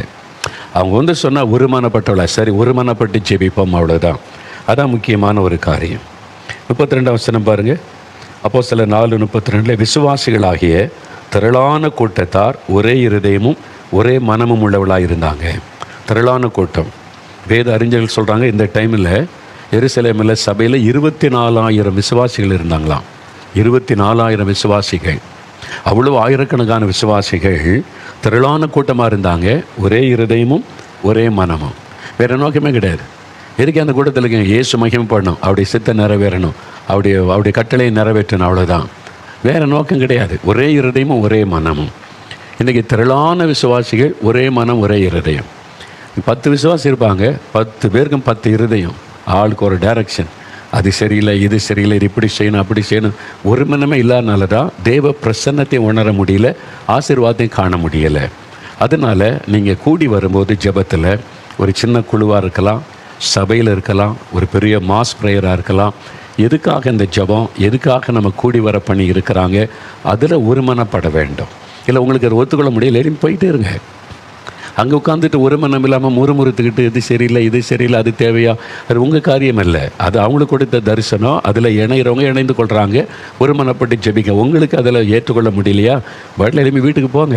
அங்கே உட்காந்துக்கிட்டு ஒரு மனதை கெடுத்து ஆசீர்வாதத்தை கொலைத்து கொண்டு இருக்காரு. ஏன்னா உங்களால் அதை ஏற்றுக்கொள்ள முடியல. எல்லா பேருக்கு அதில் உட்காந்துட்டு அதில் குறை கண்டுபிடிக்கிறது, முறுமுறுத்துக்கிட்டு இருக்கிறது வேண்டாம். ஒரு மனப்பட்டவங்க ஜெபிக்கட்டும். ஒரு மனம் பாதிக்கப்படும் போது தேவனுடைய பிரசன்னம் பாதிக்கப்படும், ஆண்டவருடைய அற்புதங்கள் பாருங்கள். அடிக்கடி வர்றது, அவள் ஒருமனப்பட்டவளாய் ஒரு இடத்துல கூடி வந்தாங்க. திரளான கூட்டத்தார் ஒரே இருதயமும் ஒரே மனமும் உள்ளவளாக இருந்தாங்க. இதை அடிக்கடி நீங்கள் வாசிக்க முடியும். நீங்கள் அப்போஸ் நடவடிக்கைகளை வாசிக்கும் போது அவர்கள் எல்லாரும் ஒருமனப்பட்டு அது அடிக்கடி நீங்கள் பார்க்க முடியும். அதான் ரொம்ப அவசியமான காரியம். அவங்க ஒருமனப்பட்டு அதில் உறுதியாக இருந்தாங்க, ஒரே இருதயம் உள்ளவளாக இருந்தாங்க. பாருங்கள், அப்போஸ்தலர் 2:46 அவர்கள் ஒருமனப்பட்டவளாய் தேவாலயத்தில் அனுதினமும் தரித்திருந்து, ஒருமனப்பட்டவளாய் தேவாலயத்தில் தரித்திருந்து. இந்த ஆலயத்துக்கு வரோம், ஏன் ஆசீர்வாதத்தை பார்க்க முடியல? ஒவ்வொருத்தருக்கும் ஒன்றுன்னு, ஒவ்வொரு இருதயம், அது சரியில்லை, இது சரியில்லை, அப்படி சரியில்லை, இந்த கமிட்டி சரியில்லை, அவங்க சரியில்லை, பாஸ்டர் சரியில்லை. அதனால் அப்படி உட்காந்துக்கிட்டு முறுமுறுத்துக்கிட்டே குறை சொல்லிக்கிட்டு அது அங்கே தான் பெரிய நீதிமான் மாதிரி அங்கே உள்ளே உட்காந்துக்கிட்டு இருக்க தேவ பிரசன்னத்தை தடுக்கும். அந்த நாட்கள் அப்படிலாம் ஆளுக்கு ஒரு அஜெண்டா கிடையாது, ஆளுக்கு ஒரு விருப்பம் கிடையாது. லீட் பண்ணுறதுக்கு தேவன் அப்போஸ்தலரை வைத்திருக்கிறார், அதில் ஒருமனப்படுவோம். அவ்வளோதான். ஒரே இருதயம், ஒரே மனம். இயேசுவுடைய பிரதான கட்டளை நிறைவேற்றணும், இயேசுவுடைய விருப்பத்தை செய்து முடிக்கணும், அவ்வளோதான். வேறு இருதயமே கிடையாதுங்க. அப்போ இது ரொம்ப அவசியம். சரி சமமாக இருக்குன்னு சொல்லியிருக்கல, எல்லாருக்கும் அப்படி ஒரே இருதயம் வந்துட்டால் உங்களுடைய ஜெபம் வல்லமுள்ளதாக இருக்கும், உங்களுடைய ஜெபம் சாதிக்கிறதா இருக்கும். அந்த ஜெபத்தில் தேவ வல்லமை பலமாய் வெளிப்படும். அது ரொம்ப முக்கியமான ஒரு காரியம். சரி, மூன்றாவது இன்னொரு காரியம் என்னன்னு சொன்னால், யாத்திராகமம் 30:36 பாருங்கள். யாத்திராகமம் 30:36 அதில் கொஞ்சம் எடுத்து பொடியாக இடித்து நான் உன்னை சந்திக்கும் ஆசரிப்பு கூடாரத்தில் இருக்கும் சாட்சி சந்நிதியில் வைப்பாயாக. அது உங்களுக்கு மகா பரிசுத்தமாக இருக்க கடவுது. அதில் கொஞ்சம் அந்த நாளும் ஒன்றா ஒரே அளவாக இருக்கணும். அதை எடுத்து பொடியாக இடிக்கணும். அந்த பொடியாக இடித்ததை அப்படி நெருப்பில் போடும்போது தான் தூபம் அப்படி எழும்பும். அப்போது அதுதான் சொல்ல பொடியாக இடிக்கணும் அப்படின்னு சொல்லப்படுகிறார். இது எதை குறிக்கிறதுனா, நொறுங்குண்ட ஒரு இருதயம் நொறுங்குண்டு. சில சமயத்தில் இருதயம் நொறுங்குண்டு, பைபிளை பார்க்கலாம், இருதயம் நொறுங்குண்டு. தேவன் நொறுங்குண்டதும் நறுங்குண்டதுமான இருதயத்தை புறக்கணியார். இந்த நொறுங்குண்ட இருதயம் நமக்கு தேவை. சில சமயத்தில், எல்லா சமயத்துலையுமே அப்படியே துதிக்கிறது, சத்தமோடு ஜெபிக்கிறது மாத்திரம் இல்லை, நொறுங்குண்ட உள்ளத்தோடு ஜெபிக்கிறதும் இருக்கிறது. இயேசு கிறிஸ்து பாருங்கள், லாசருவின் கல்லறை முன்பாக நின்று கம்பீரமாய், நீர் எப்பொழுது என் ஜெபத்தை கேட்கிறீர் ஆண்டவரே, இப்பொழுதும் ஜெபத்துக்கு பதில் தருகிறீர் என்பதை அறிந்திருக்கிறேன், அதிகாரத்தோடு ஜெபிக்கிறார். அதே எருசலேமை பார்த்து மனம் கசந்து அழுகிறார். அவர் கண்ணீர் விட்டு இருதயம் நொறுங்குண்டு அந்த பட்டணத்துக்காக அழுது ஜெபித்ததையே நம்ம பார்க்கிறோம். அப்போ 2 விதமான ஜெபம் இருக்கிறது. நம்ம விசுவாசத்தோட போராடி ஜெபிக்கிறதும் இருக்கிறது, நொறுங்குண்ட உள்ளத்தோடு ஜெபிக்கிறதும் இருக்கிறது. சங்கீதம் 34:18 பாருங்கள். 34ஆம் சங்கீதம் 18 எடுங்களேன். 34வது சங்கீதம் 18 இது 696 பக்கம், பழைய ஏற்பாட்டில் 696 பக்கம்.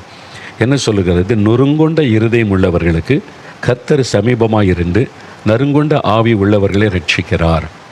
நொறுங்குண்ட இருதயம் உள்ளவர்களுக்கு கர்த்தர் சமீபமாக இருக்கிறார். அப்போ நொறுங்குண்ட உள்ளத்தோடு ஜெபிக்கிற ஜெபம் இருக்கிற ரொம்ப முக்கியமானது. இருதயம் நொறுங்கி அழுது ஜெபிக்கிறார். தேசத்தில் நடக்கிறதை பார்க்கும்போது இருதயத்தில் நொறுங்குண்டவர்களாக ஜெபம் செய்வார். பாருங்கள், கள்ளசாரையும் குடிச்சு எத்தனை பேர் இறந்தாங்க. நம்முடைய இருதயத்தை உடைக்கிற ஒரு விஷயம். 3 பிள்ளைங்க, தாயும் தகப்பனும், தாய் கூட ஒரு பெண் கூட குடிச்சு இறந்துட்டாங்க. 3 பிள்ளைகள் அனாதைகளாக நிற்கிறாங்க.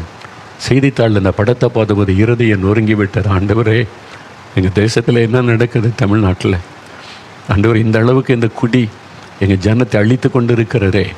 இருதயத்தை துக்கப்படுத்துகிறார். அந்த நொறுங்குண்ட உள்ளத்தோட. ஏன்னா அந்த குடும்பம் பாதிக்கப்படுது. மதுபானத்தில் ஜனங்கள் செத்து கொண்டு இருக்கிறாங்க. வெளியில் தெரிஞ்சது இவ்வளவு தான்.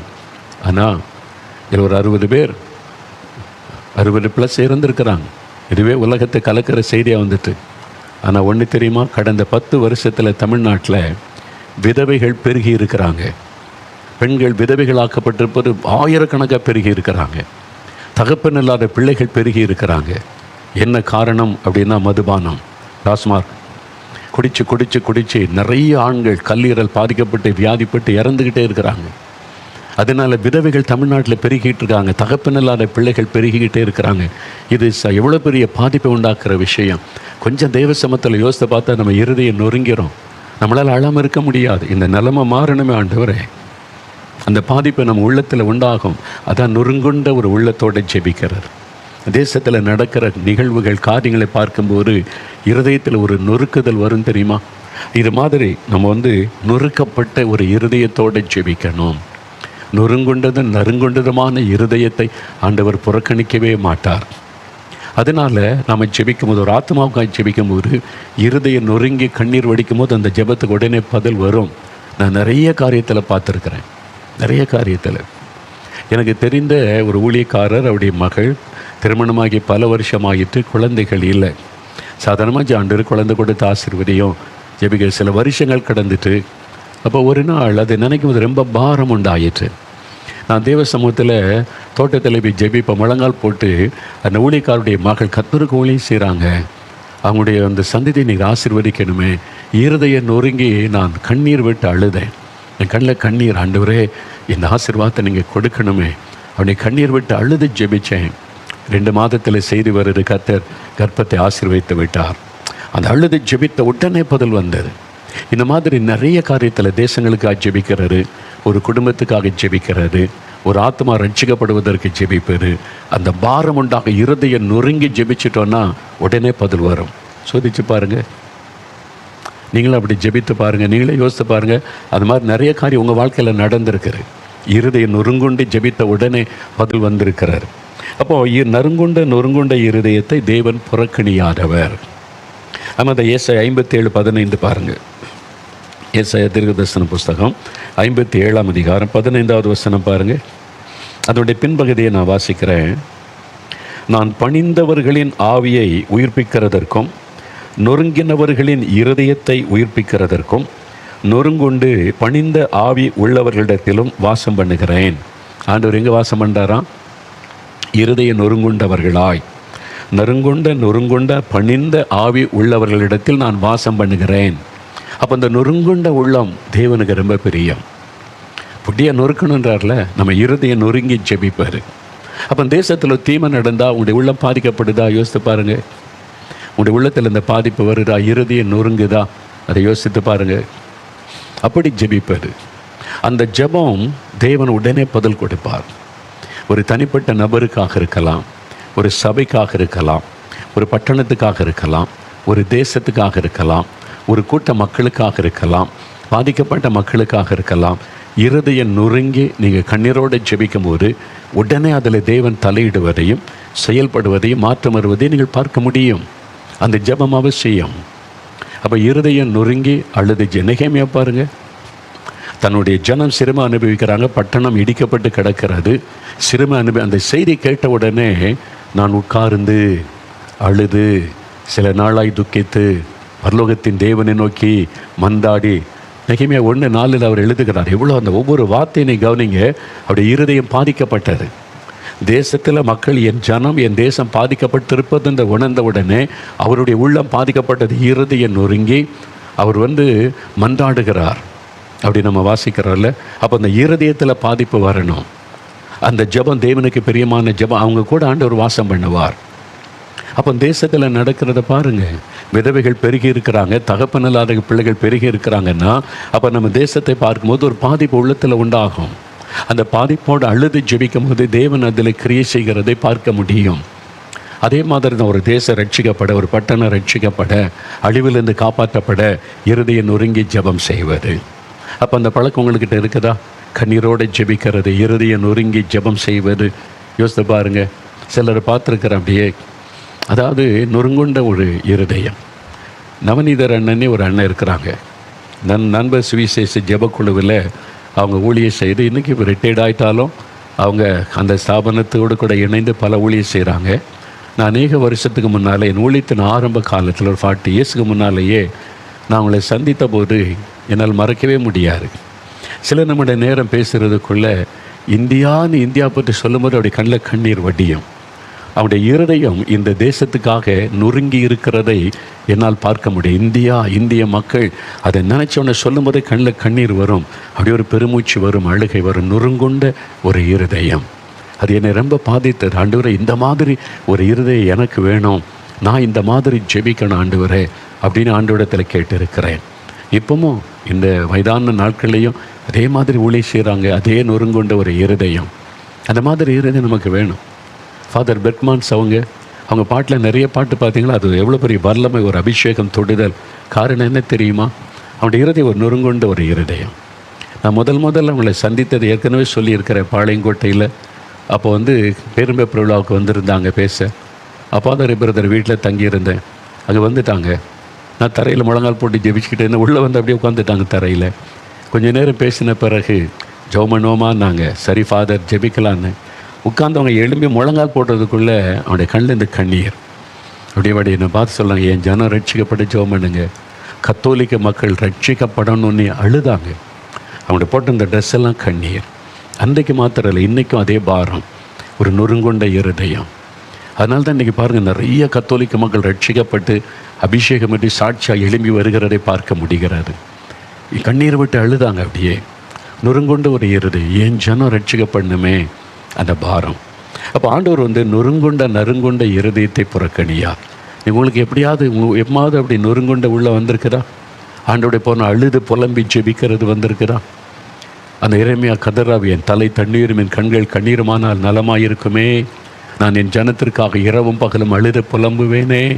அதை கேட்குறார் விரும்பி. அந்த மாதிரி ஒரு ஆவி எனக்கு வேணும், அந்த மாதிரி இருதயம் எனக்கு கேளுங்க ஆண்டவரே. நறுங்குண்ட இருதயம் எனக்கு வேணும், நான் நொறுங்குண்ட உள்ளத்தோடு ஜெபிக்கணும் ஆண்டவரே. நீங்கள் கேட்டால் அந்த ஆவியை கர்த்தர் உங்களுக்கு தருவார். உங்களுக்குள் அப்படிப்பட்ட ஒரு இருதயத்தை தருவார். அது ஒரு பெரிய மாற்றத்தை உங்களுக்குள்ளே உண்டாக்கும். பார்த்தீங்களா? அப்போ அந்த மாதிரி ஜெபம் செய்வது, நொறுங்குண்ட உள்ளத்தோட ஜெபம் செய்வார். நான்காவது ஒரு காரியம் கடைசியாக யாத்திராகமம் 30-37 பாருங்கள். யாத்திராகமும் அந்த தூப வர்க்கம் செய்கிற அந்த காரியத்தில் தான் ஆண்டவர் பேசும்போது 30-37 பாருங்கள். இந்த தூப வர்க்கத்தை நீ செய்ய வேண்டிய முறைமையின்படி உங்களுக்காக செய்து கொள்ளலாகாது, இது கர்த்தருக்கென்று உனக்கு பரிசுத்தமாக இருப்பதாக. இந்த தூப வர்க்கத்தை ஆண்டவர், இது கர்த்தர் கொடுத்த பிளான். என்னென்ன பொருள் சேர்க்கணும், எவ்வளவு சேர்க்கணும், எப்படி அதை சேர்க்கணும், இதெல்லாம் கர்த்தர் கொடுத்த பிளான் மோசேக்கு. இப்படி தான் நிறையா இருக்கணும், என்னென்ன பொருள் தான். அது அந்த நெருப்பில் போடும்போது புகையும் போது ஒரு வாசல்லாம் வரும். இப்போ ஆண்டவர் சொல்கிறாரு, அது உனக்குன்னு நீ செய்யக்கூடாது. அது தேவாலயத்தில் அது தூப வர்க்கம் கர்த்தருக்கு முன்பாக தூபமாக எழும்புவதற்கு தான் பயன்படுத்தணுமே தவிர, உன் வீட்டில் அது மணமாக இருக்குன்னு சொல்லி உன் சொந்தத்துக்கு தூப வர்க்கத்தை நீ செய்யக்கூடாது அப்படின்னு ஆண்டவர் சொல்கிறார். உங்களுக்காக செய்து கொள்ளக்கூடாது. இது கர்த்தருக்குரியது, இது தேவாலயத்துக்குரியது, ஆசரிப்பு கூடாரத்துக்குரியது, தேவ சமூகத்துக்குரியது. உன் சுயநலத்துக்காக, உன் சொந்த விருப்பத்துக்காக நீ செய்யக்கூடாது அப்படின்னு ஆண்டவர் சொல்லப்போ என்ன அர்த்தம்? உங்களுக்காக, உன் புகழ்ச்சிக்காக ஜெபம் பண்ணக்கூடாது. ஓம் சந்தோஷம், ஓம் புகழ்ச்சி, ஓம் பெருமைக்காக நீ ஜெபம் பண்ணக்கூடாது. அதில் கவனம் செலுத்தணும். அது ரொம்ப முக்கியம். அதனால தான் பாருங்களேன், இயேசு கிறிஸ்து ஜெபத்தை குறித்து, உபவாச ஜெபத்தை குறித்து பேசும்போது மத்தேயு 6ஆம் அதிகாரம் எடுத்துக்கொள்ளுங்க. மத்தேயு 6ஆம் அதிகாரம், அதாவது வேத புத்தகத்தில் புதிய ஏற்பாட்டில் 9வது பக்கம் எடுத்துக்கொள்ளுங்க. 5வது வசனம் பாருங்கள். அந்தியும் நீ ஜெபம் பண்ணும்போது மாயக்காரரை போல் இருக்க வேண்டாம். மாயக்காரர் ஜெபம் பண்ணுவாங்க, அந்த ஜெபம் கேட்கப்படாது, பதிலும் வராது. அவங்கள மாதிரி இருக்க வேண்டாம். மனுஷர் காணும்படியாக அவர்கள் ஜெப ஆலயங்களிலும் வீதிகளிலும் சந்தியிலும் நின்று ஜெபம் பண்ண விரும்புகிறார்கள். அவர்கள் தங்கள் பலனை அடைந்து தீர்ந்ததென்று மெய்யாகவே உங்களுக்கு சொல்லுகிறேன். சிலர் பெருமைக்காக ஜெபிப்பர். ஆலயத்தில் பார்த்தோன்னா அப்படி ஜெபம் பண்ணுவாங்க. தெருக்களில், ரோடுகளில் மற்றவங்க பார்க்க பெருமைக்காக ஜெபம் செய்வது அந்த மாதிரி. ஆனால் அவனுடைய தனிப்பட்ட வாழ்க்கையில் பார்த்து ஜெபமே இருக்காது. சில ஆட்கள் பாருங்கள், கூடி சர்ச்சில் வந்துட்டா ஜெப கூட்டத்தில் இருந்தால் பயங்கரமாக ஜெபம் பண்ணுவாங்க. அவங்கள கூப்பிட்டு அவங்க ஜெபம் பண்ணுற முறையை பார்த்தாலே தெரிஞ்சிடும் அவங்க பர்சனல் ப்ரேயர் பண்ணலைன்னு சொல்லி. தனிப்பட்ட ஜெப வாழ்க்கை, தனித்த ஆண்டவரோட பேசுகிற பழக்கம் இல்லாதவங்க சிலர் புதிய இடத்துல ரொம்ப ஜெபிக்க விரும்புவாங்க. தன்னுடைய சுய பெருமைக்காக, நான் எப்படி ஜெபிக்கிறேன் பாருன்னு மற்றவங்களுக்கு காண்பிக்க, புகழ்ச்சிக்காக, தற்புகழ்ச்சிக்காக ஜெபம் செய்வது, அதை செய்யக்கூடாது. அது ரொம்ப ஆபத்து. அதனால் தான் ஆண்டவர் சொல்லுகிறார், இவங்க மனுஷருடைய பார்வைக்கு நீண்ட ஜெபம் பண்ணுவாங்க அப்படின்னு சொல்கிறார். உபவாசம் பண்ணும்போது பாருங்களேன், 16வது வசனத்தில், நீங்கள் உபவாசிக்கும் போது மாயக்காரரை போல முகவாடலாக இராதீங்கள். அவங்களும் உபவாசிக்கிறாங்க, ஆனால் அந்த உபவாசத்துக்கு பதில் வராது. அவர்கள் உபவாசிக்கிறதை மனுஷர் காணும் பொருட்டாக தங்கள் முகங்களை வாட பண்ணுகிறார்கள். அவர்கள் தங்கள் பலனை அடைந்து தீர்ந்தது என்று மெய்யாகவே உங்களுக்கு சொல்கிறேன். பெருமைக்காக உபவாசம் பண்ணுவது எல்லாம் அடையோ முகவாடா, என்ன விஷயம்? நீங்கள் உபவாசங்க. உபவாசனை எதுக்கு ரோட்டில் சுற்றிக்கிட்டு இருக்கிறீங்க? நீங்கள் போய் ஜெபிக்க வேண்டியதுன்னு ரூமில் உட்காந்து உபவாசனை சாப்பிடாம உட்காந்து ஜெபிக்கிறது, அல்லது உங்களுடைய சர்ச்சில் உபவாச ஜெபமாக, உங்களுடைய குழுவில் உபவாசமாக அவங்க கூட போய் சேர்ந்து ஜெபம் பண்ணுங்க. அரை விட்டு உபவாசனை ஊர் சுற்றிக்கிட்டு இருக்கிறீங்க. கேட்குறவங்களாம் சொன்னீங்க ஃபாஸ்டிங், எனக்கு உபவாசம், தன்னுடைய பக்தியை வெளிப்படுத்துகிறதா. இந்த மாதிரி மாய்மாலெல்லாம் தேவன்கிட்ட ஈடுபடாது. ஆண்டு சில மாயக்காரர், அவங்களுடைய ஜெபத்தில் பிரயோஜனம் இல்லை, உபவாசத்தில் பிரயோஜனம் இல்லை. நீங்கள் அப்படி இருக்கக்கூடாது. அந்த மாய்மாலக்காரங்க, மாயக்காரர்களை போல் நீங்கள் இருக்கக்கூடாது அப்படின்னு ஆண்டவர் சொல்கிறார். இதில் தான் நம்ம கவனம் செலுத்தணும். அதனால் நீங்கள் ஜெபம் பண்ணும்போது தாழ்மையாக இருக்கணும். சிலர் பாருங்கள், ஜெபத்தில் பிரசங்கம் பண்ணுவாங்க பார்த்துருக்கீங்களா? அவங்களை ஜெபிக்க விட்டு, ஆண்டவரே இந்த அதிகாரம் இந்த வசனத்தில் எப்படி சொல்லியிருக்குதில்ல, இவங்க பாருங்கள் எப்படி இல்லை அப்படி. அதாவது அவங்க ஜெபம் பண்ணுற பார்த்த வேடிக்கையாக இருக்கும். இயேசுக்கே பிரசங்கம், அவருக்கு என்ன வசனம் தெரியாத மாதிரி, ஆண்டவரே ஏசா இந்த அதிகாரம் இந்த வசனத்தை பாருங்கள் இப்படி சொல்லியிருக்கிறதான பாருங்கள் இப்படின்னு வசனத்தை வச்சு ஆண்டவருக்கே ஜெபத்தில் பிரசங்கம் பண்ணுவாங்க பார்த்துருக்கீங்களா? அல்லது அங்கே ஜெபத்தில் யாரோ ஒருத்தருக்கு இவங்க நேரில் சொல்கிறதுக்கு பயமாச்சா, பிரசங்கம் ஜெபத்திலே பிரசங்கம். அவங்களுக்கு, ஆண்டவரே இங்கே இப்படி இருக்கிறாங்க, இவங்க இப்படி இருக்கிறாங்க, இந்த மாதிரி பண்ணுறாங்க, யாரை பற்றி பேசுவாங்க எல்லாருக்கும் தெரியுவாங்க. அந்த ஜெபம் மாய்மாலமான ஜெபம், பெருமையான ஜெபம். அதனால் ஜெபத்தில் பிரசங்கம் பண்ணுறது. சிலர் ஜெபத்தில் அடுக்கு மொழியில் பேசுவாங்க பார்த்துருங்களா? அப்படியே தமிழ் அடுக்கு மொழி பேசுவாங்க. எல்லோரும் கவனிப்பாங்களா? அப்படியே கண்ணை திறந்து, யார்கிட்ட ஜெபிக்க இந்த மாதிரி அடுக்கு மொழியில்? இருதயத்தில் இந்த ஜெபம் வராது, வெறும் உதட்டிலேருந்து தான் வரும் அந்த அடுக்கு மொழியெல்லாம்.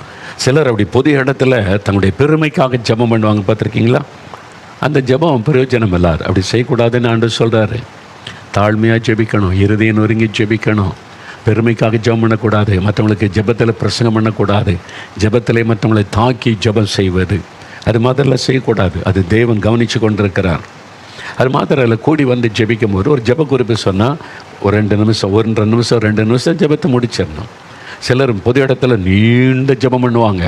10 நிமிஷம் ஜெபிச்சுட்டு, ஆண்டவரே சுருக்கமான ஜெபத்திற்கு பெருக்கமான ஆசீர்வாதம் தாரும். அது வேற பார்த்துருக்கீங்களா? நம்ம சபைகளில் சில பக்திமான்கள் இருக்காங்க, தன்னை பக்திமானாய் காண்பிக்கிறதுக்கே ஜெபம் பண்ணுவாங்க. எல்லாரும் அல்ல, ஒரு சிலர் உண்மையான இதயத்தோட கதறி அழுது ஜெபிக்கிறவங்க இருக்காங்க. ஒரு சிலர் நீங்கள் அப்படி இருந்துடக்கூடாது என்பது ஆண்டோடைய விருப்பம். D.L. மூடி ஒரு பெரிய பிரசங்கியார், எழுப்புதல் பிரசங்கியார். தேவன் அவரை கொண்டு அமெரிக்கா கண்டம், ஐரோப்பா கண்டத்தை அசைத்திருக்கிறார். ஒரு சமயம் எல்லாம் கூடி ஜெபிக்கும் போது ஜெப குறிப்பு கொடுத்தாரா, ஒரு நண்பர் ஜெபிக்க ஆரம்பித்தா 5 நிமிஷம் 10 நிமிஷம் ஜெபம் போயிட்டு, நீண்ட ஜெபத்தை முடிக்க மாட்டேங்கிறாரு. அந்த குறிப்பிட்ட இதை தாண்டி வேறு எதுக்கெல்லாமும் ஜெபிச்சுக்கிட்டே இருக்கிறார். அப்போது மூடி பிரசங்க டக்குன்னு சொன்னார், நம்முடைய நண்பர் ஜெபம் பண்ணி கொண்டே இருக்கட்டும், நம்ம எல்லாம் சேர்ந்து ஒரு பாட்டு பாடுவோன்னு பாட்ட ஆரம்பிச்சிட்டார். அவ்வளோதான். அதில் ஒருத்தர் சொன்னார், கூட்டம் முடிஞ்சோடனே மூடி பிரசங்கரை பார்த்து, ஐயா நீங்கள் அந்த பாட்டு பாடாமல் இருந்திருந்தா நான் இந்த ஜெபத்தை விட எழுப்பி போயிருப்பேன். என்ன இந்த ஆள் ஜெபிக்கிறாரு, பல நிமிஷம் நேரம் உப்பு செப்பில்லாத ஜெபம் பண்ணிக்கிட்டே இருக்கிறாரு, ஒரு குறிப்பாக கருத்தாக ஜெபிக்க மாட்டேங்கிறாரு, நம்ம போயிடலான்னு நினச்சேன், நீங்கள் பாட்ட ஆரம்பிச்சதுனால இருந்துட்டேன். அப்போ ஒரு ஆத்மா இடறுவதற்கு இருந்தது காப்பாற்றிட்டா. அப்போ ஜெபம் லீட் பண்ணுறவங்க ரொம்ப கவனமாக இருக்கணும்.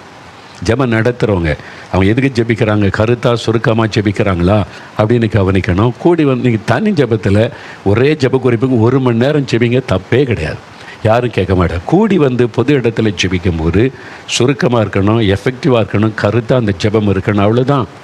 அதுக்கு மேலே நீண்ட ஜெபம்லாம் பண்ணிக்கிட்டு இருக்கக்கூடாது. அதனால் கவனம் செலுத்தணும். நான் அநேக வருஷத்துக்கு முன்னால் மதுரையில் நாங்கள் சில ஊழியக்காரங்க நண்பர்கள் 3 பேர் தான், நாங்கள் ஒரு 3 பேர் இருந்தோம். ரொம்ப டயர்டாக ஊழியெல்லாம் முடிச்சுட்டு வந்தோம். அப்போ நம்ம இனிமேல் படுக்க போகிறோம், அதனால் கடைசியாக ஒரு ஜெபம் பண்ணிட்டு படுக்கலான்னு ஒரு சகோதரர் ஊழியர், நீங்கள் ஜெபம் பண்ணுங்க அப்படின்னா அவர் ஜெபம் ஆரம்பிச்சார் பாருங்க, அப்படியே பைபிள் காரெல்லாம் சொல்கிறாரு, ஜெபத்தில் பைபிள் காரெல்லாம் சொல்கிறாரு. ஆமாம், ஆபிரகாம் அப்படி ஆண்டவரே, ஆபிரகாமுக்கு ரெபெக்காள் மருமகள், இதெல்லாம் பேசுகிறார் ஜெபத்தில் சொல்லி.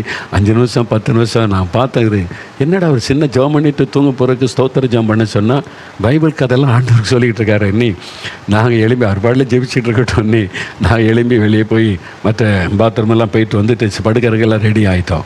அவர் ஜெபம் முடிக்க அவ்வளோ நேரம் என்னென்னோ கதையெல்லாம் பேசுகிறார். நீங்கள் அது மாதிரிலாம் தயவுசெய்து கதையெல்லாம் பேசாதங்க, ஆண்டவருக்கு பிரசங்கம் பண்ணாருங்க.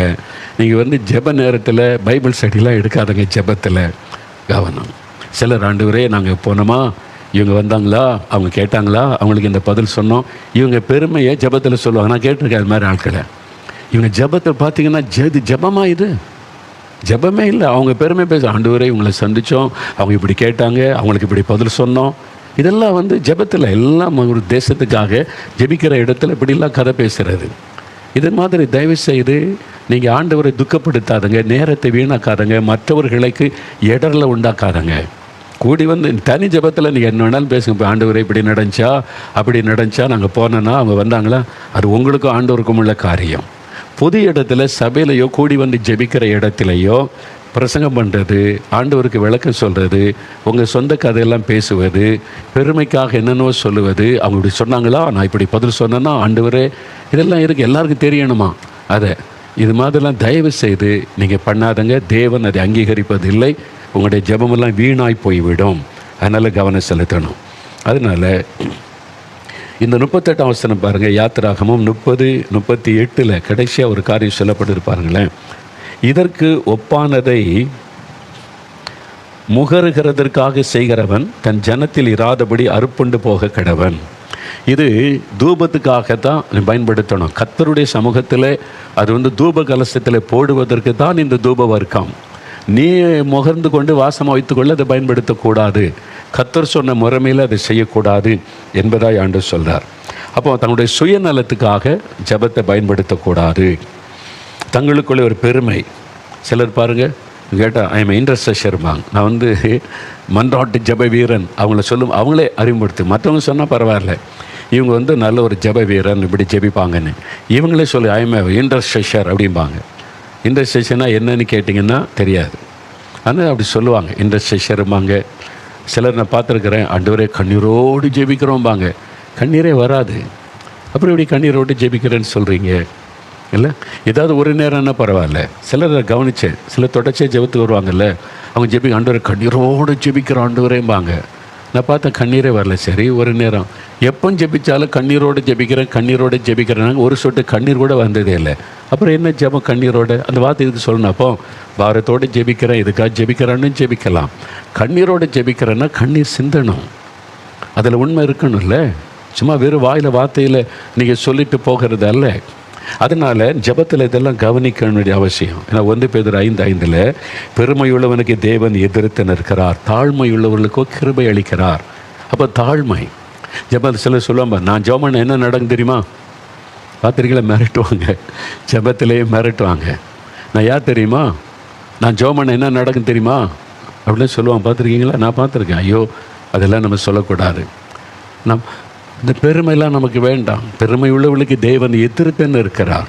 நம்ம ஜெபத்துக்கு ஒரு பதில் கொடுக்குறாருன்னு கிருபை கிருபை கிருபை, அவ்வளோதான். அதில் பெருமை பாராட்டு ஒன்றும் இல்லை. நம்ம ஜெபத்துக்கு பதில் கொடுக்கணும்னு அவர் எவ்வளோ பெரிய தேவன், பரிசுத்தம் உள்ள தேவன். மோகன்லாஸ் ஜெபத்துக்கு அப்படியே பதில் கொடுத்துறோன்னு என்ன இருக்குது? அவருடைய நாமத்தை சொல்லக்கூட அருகிறது கிடையாது. எல்லாம் அவருடைய கிருபை, அவ்வளோதான். இதில் பெருமை பாராட்டு ஒன்றும் கிடையாது. நான் இப்படி ஜெபிக்கிறேன், இப்படி செஞ்சிருவேன், ஜெபிச்சிருவேன். வேண்டாம் அந்த பெருமைலாம். ஆண்டவர் ஜெபத்தை கேட்டு பதில் தர்றாருன்னா அவருடைய இரக்கம், அவர் நம்ம மேலே வைத்த கிருபை. அநேக சமயத்தில் நினைப்பேன், ஜனங்கள் மேலே வைச்ச அன்பு, தேசத்தின் மேலே இருக்கிற பாரத்துக்கு ஆண்டவர் அற்புதம் செய்ய பதில் கொடுக்குறார். நம்ம நினச்சிக்கிறோம் ஏன் ஜெபந்தான் அதுக்கெல்லாம் காரணம். நீ இல்லை, அவர் ஜனங்கள் மேலே வச்சிருக்கிற அன்பு, ரத்த சிந்தனை, அந்த அன்புனால் அவர் செய்கிறார். அதனால் இந்த பெருமைக்கு இடம் கொடுத்து, இந்த பெருமை வர்றதுக்கு பாருங்கள் எப்படி உள்ளே வருதுன்னே தெரியாது. ரொம்ப கவனமாக இருந்தால் தான் நம்ம தப்ப முடியும். அதற்கு ஒரு உதாரணம் சொல்கிறேன் பாருங்களேன். இது ரொம்ப 1 ராஜாக்கள் 18 அதிகாரம் எடுங்க. கடைசியாக இதை பார்த்துட்டு நம்ம ஜெபிக்க போகிறோம். 1 ராஜாக்கள் 18 அதிகாரம் எடுங்க. கர்மேல் மலையில் எலியா நின்று ஜெபிக்கிறார், அக்னிக்காக ஜெபிக்கிறார். அங்கே தான் ஒரு பெரிய எழுப்புதல் உண்டாகுது. தேசமே கத்தர் பாதத்தில் விழுந்து கத்தரை தெய்வன்றாங்க. பெரிய மனம் திரும்புதல், அது ஒரு எழுப்புதல். அந்த ஜெபம் எலியா மூலமாக ஒரு எழுப்புதலை கத்தர் உண்டாக்குறார். இப்போது அக்னி இறங்கணும். பலிபீடத்தில் காலை பலியிட்டாச்சு. பாகால் தீர்க்கதரிசிகள்லாம் சத்தம் போட்டு ஓஞ்சிட்டாங்க, அக்னி வரலை. இப்போ எலியா ஜெபிக்கணும். 36, 37, 38 இந்த வசனத்தை நல்லா பாருங்கள். இதுக்குள்ளே ஒரு காரியம் ஒளிஞ்சிருக்குதை கவனித்து பாருங்களேன். 455 பக்கம் எடுங்க. 1 ராஜாக்கள் 18:36 அந்தி பலி செலுத்தும் நேரத்தில் தீர்க்கதரிசியாகிய எலியா வந்து, ஆபிரகாமுக்கும் ஈசாக்குக்கும் யாக்கோபுக்கும் தேவனாகிய கர்த்தாவே, இஸ்ரவேலிலே நீர் தேவன் என்றும் நான் உம்முடைய ஊழியக்காரன் என்றும் நான் இந்த காரியங்களெல்லாம் உம்முடைய வார்த்தையின்படி செய்தேன் என்றும் இன்றைக்கு விளங்க பண்ணும். கர்த்தாவே, நீர் தேவனாகிய கர்த்தர் என்றும் தேவரே தங்கள் இருதயத்தை மறுபடியும் திருப்பினீர் என்றும் இந்த ஜனங்கள் அறியும்படிக்கு என்னை கேட்டருளும் என்றான். அப்பொழுது கர்த்தரிடத்திலிருந்து அக்கினி இறங்கி அந்த சர்வாங்க தகன பலியையும் விறகுகளையும் கற்களையும் மண்ணையும் பட்சித்து வாய்க்காலில் இருந்த தண்ணீரையும் நக்கி போட்டது. ஜனங்கள் எல்லாரும் இதை கண்டபோது முகங்குப்புற விழுந்து கர்த்தரே தெய்வம் என்றார்கள். இந்த ஜெபம் இதில் ஏதாவது தெரியுதா? நான் கூட ஆரம்பத்தில் எலியா ஜெபித்தார், அக்னி இறங்கிச்சு அப்படின்னு தான் பிரசவம் பண்ணியிருக்கிறேன். ஆனால் ஒரு சமயம் ஆண்டவருடைய பாத்தில் இதை நான் மறுபடியும் நிறைய முறை வாசித்திருக்கிறேன். ஒரு முறை தேவ சமூகத்தில் இதை பற்றி வாசித்து கொண்டிருந்த சமயம் ஆவியானவர் இந்த ஜெபத்துக்குள்ள ஒரு காரியத்தை நல்லா கவனி. முதலாவது எலியா ஜெபித்த ஜெபத்துக்கு பதில் வரலை. 2வது ஜெபத்தை ஆரம்பிக்கிறார். நீங்கள் பாருங்கள் 36வது வசனத்தில், ஆபிரகாமுக்கும் ஈசாக்குக்கும் யாக்கோபுக்கும் தேவனாகிய கர்த்தாவே அப்படி சொல்லிட்டு ஒரு ஜெபம் பண்ணுறார். இன்றைக்கு விளங்க பண்ணும். ஜெபம் முடிஞ்சிட்டு அக்னி வரல, அக்னி இறங்கலை, ஜெபத்துக்கு பதில் வரல. எலியாவுக்குள்ள தடுமாற்றம் வருது. ஐயோ, நான் ஜெபிச்சு அக்னி வரலையே, பதில் வரலையே. திரும்ப கர்த்தாவே திரும்ப ஆரம்பிக்கிறார். 2வது ஜெபம், அதுக்கு தான் பதில் வருகிறார். அப்போ இந்த முதல் ஜெபத்துக்கு 2வது ஜெபத்துக்கு என்ன வித்தியாசம்? ஏன் முதல் ஜெபத்துக்கு அக்னி வரலை? அந்த அந்த அந்த ஜெபத்தை நல்லா கவனிங்க. அவர் என்ன சொல்ல, கர்த்தாவே, இஸ்ரவேலிலே நீர் தேவன் என்றும், அது ஓகே, நான் உம்முடைய ஊழியக்காரன் என்று விளங்க பண்ணும், நான் இந்த காரியங்களெல்லாம் உம்முடைய வார்த்தையின்படி செய்தேன் என்பதை விளங்க பண்ணும். நான் 2 முறை வருது, நான் 2 முறை வருது, வருதுங்க. நான் உம்முடைய ஊழியக்காரன் என்று விளங்க பண்ணும் பெருமை. நான் இதெல்லாம் உடைய வார்த்தையின்படி செய்தேன் என்பதை விளங்க பண்ணும் பெருமை. நம்மளை அறியாமலே வந்துடும். சாதாரணமாக ஜெபம்னு நினைப்போம். ஆவியானவர் எனக்கு காண்பித்து கொடுத்தார், கற்றுக் கொடுத்தார். நான் 2 முறை எலியாக்குள்ள நான் வந்தது, பதில் வரல, அக்னி வரல. அப்போ தான் அவர் அறிந்து கொண்டார், ஐயோ மிஸ்டேக் பண்ணிட்டோம். 2வது ஜெபத்துக்கு பாருங்க, கர்த்தாவே, நீர் தேவனாகிய கர்த்தர் என்றும் தேவரீர் தங்கள் இருதயத்தை மறுபடியும் திருப்பினீர் என்றும் இந்த ஜனங்கள் அறியும்படி என்னை கேட்டருளும். இப்போ நீர் கர்த்தர், நான் வரல. 2வது ஜெபத்தில் பாருங்கள், ஒரு நான் கூட வரல. முதல் ஜெபத்தில் 2 முறை நான் வருகிறேன். இந்த பெருமை எப்போ எப்படி உள்ள நுழைய நமக்கே தெரியாது. ஜெபத்துக்குள்ளே கூட நுழைஞ்சிடும். சாத்தான் அவ்வளவு தந்திரமாய் பெருமையை உள்ள விதைச்சிருவான். ரொம்ப கவனமாக நம்ம இருக்கணும். இதை தாண்டி ஒரு காமிச்சார். எழுப்புதலுக்காக ஜெபிக்கும் போது தாழ்த்தி கவனமாக, நானுக்கு இடம் கொடுத்துடக்கூடாது, பெருமைக்கு இடம் கொடுத்து விடக்கூடாது. அதில் தான் நம்ம கவனமாக இருக்கணும். அதனால் உங்கள் ஜெபத்தில் தாழ்மை. நான் ஜெபிச்சா என்ன நடக்கும் தெரியுமா? நாங்கள் ஜெபிச்சனால் தான் அப்படி நடந்தது தெரியுமா? அதெல்லாம் வேண்டாம். தேவனுடைய கிருபை நம்ம ஜெபிக்கிறதுனால அல்ல. நான் அதனால தான் சொல்லுவேன், எழுப்புதல் எதனால் வருது? நம்ம ஜெபிக்கிறதுனால எழுப்புதல் இல்லை.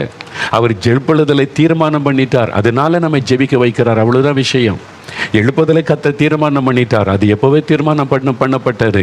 இந்த எழுப்புதல் கடைசி கால எழுப்புதல் உலக தோற்றத்துக்கு முன்னே தீர்மானிக்கப்பட்டது. ஆண்டவருடைய வேலை வந்துட்டதுனால நம்ம ஜெபிக்க வைக்கிறார். அவ்வளவுதான். நம்ம ஜெபிக்கிறதுனால எழுப்புதல் வருதுன்னு நினைச்சிடாருங்க. எழுப்புதலை தேவன் திட்டம் பண்ணதுனால நம்ம ஜெபிக்க வைக்கிறார். அவ்வளவுதான். அதனால் பெருமை வேண்டாமே இல்லை? ஆவிக்குரிய பெருமை நிறைய பேருக்கு சொடக்கு போட்டு பேசணும். ஜோமன் என்ன நடக்கும் தெரியுமா? எவ்வளோ பயமாக இருக்குதுங்க. அவர் எவ்வளோ பெரிய தேவன். நம்ம போய் பெருமை பேச என்ன இருக்கிறது? எலியா பாருங்க, நமக்கு அவங்களுக்கே தெரியாது. இதைத்தான் ஆண்டவர் எனக்கு கற்றுக் கொடுத்தார். உனக்கே தெரியாமல் பெருமை உள்ள நுழைஞ்சிரும், கவனமாயிரு. அதுக்கு தான் ஆண்டோடைய சமூகத்தில் போய் அடிக்கடி நம்முடைய இருதயத்தை ஆராய்ந்து ஆண்டவர்கிட்ட கேட்டு ஏதாவது மிஸ்டேக் பண்ணிட்டேனா, ஏதாவது தப்பு பண்ணிட்டேன்னா, ஆண்டவரே உதவி செய்யுங்கன்னு ஜெபிச்சு கிருபைக்காய் காத்திருந்து போவது. உங்கள் உள்ளத்தை யோசித்து பாருங்கள், சோதித்து பாருங்கள். இன்றைக்கு ஆண்டவரிடத்தில், ஆண்டவரே என்னுடைய ஜெப வாழ்க்கையில் ஒரு மாற்றம் வரணும், என் ஜெப வாழ்க்கையில் இந்த மாதிரி உம்மோடு நான் பேசணும், உறவாடணும், உங்கள் கூட ஐக்கியப்படணும், அதுக்கு அர்ப்பணித்து கொள்ளுங்க. ஆண்டவரே, நாங்கள் ஒருமனப்பட்டவளாக ஜெபிக்கணும். சபையில், ஜெபக்குழுவில், ஊழியத்தில் ஒருமனப்பட்டவனை ஜெபிக்கணும். இருதயம் நொறுங்குண்ட ஒரு இருதயம் எனக்கு வேணும். ஜெபத்தில் பெருமைக்காக ஜெபிக்கக்கூடாது. எப்பவும் தாழ்மையாக நான் இருக்கணும். அப்படி கேளுங்க. அப்போ தேவன் ஜெபத்தில் கிருபை தருவார். ஜெபத்தில் கிருபை தருவார். அதான் ரொம்ப முக்கியமான ஒரு காரியம்.